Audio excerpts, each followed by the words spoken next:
Hello दोस्तों, नमस्कार। आज हम देखेंगे कि जेडेन के साथ अपक्रिया यानी हेलोल्केन चैप्टर में हम देखेंगे कि जेडेन के साथ अपक्रिया, चाहे आपको जेडेन के साथ अपक्रिया मिल जाए चाहे फ्रैंकलैंड अपक्रिया मिल जाए, तो दोनों एक ही चीज़ होते हैं। अब यहाँ ध्यान देना, हम देख रहे हैं कि इसमें एल्किल आयोडाइड ईथर की उपस्थिति में जेडेन धातु के साथ गर्म करने पर एल्केन देते हैं। क्या देते हैं? एल्केन देते हैं। अब यहाँ ध्यान देना, अगर हम बात करें एल्किल आयोडाइड या एल्किल आयोडाइड। अब यहाँ ध्यान देना, जब एल्किल आयोडाइड हो गया और इसकी अपक्रिया किसके साथ कराएंगे? जेडेन के साथ, तो ये एल्केन बनाएगा और जेडेन I2 बनाएगा यानी जिंक आयोडाइड। अब R के स्थान पे अगर हम C2H5 रख लिए तो ये बन गया एथिल आयोडाइड, और जब जिंक के साथ अपक्रिया कराए तो यहाँ से ये निकाल लिया जेडेन I2 और यहाँ से बन गया C4H10, इसका नाम होता है ब्यूटेन।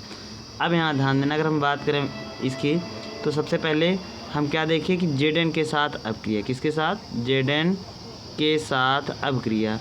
अब जब हमको ये दो तरह से तरीका मिलेगा, केवल नाम दे देगा कि फ्रैंकलैंड अपक्रिया को बताइए, तो यानी फ्रैंकलैंड अपक्रिया बोलेगा तो हमको याद क्या करना है कि चैप्टर हमारा हेलोल्केन है यानी RI एल्किल आयोडाइड।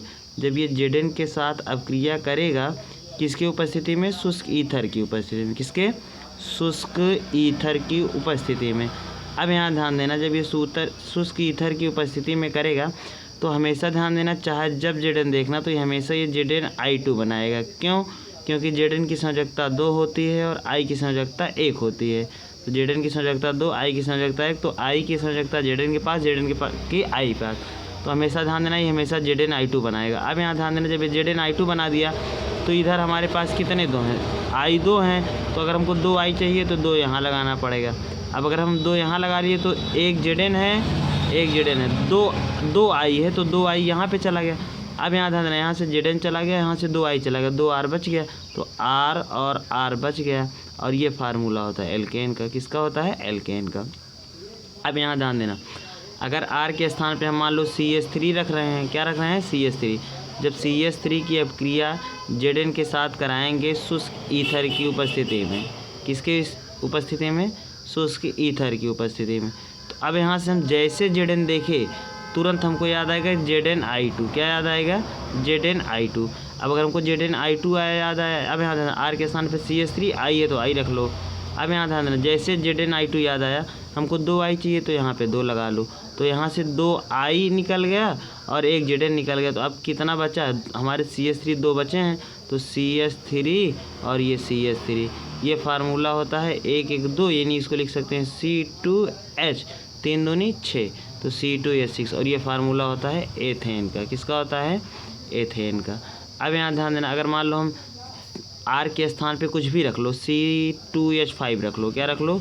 C2H5I, तो ये हो गया एथिल आयोडाइड। अब इसकी अपक्रिया जब हम जेडेन के साथ कराएंगे, अब यहाँ ध्यान देना, जेडेन के साथ कराएंगे तो उपस्थिति किसकी रहेगी?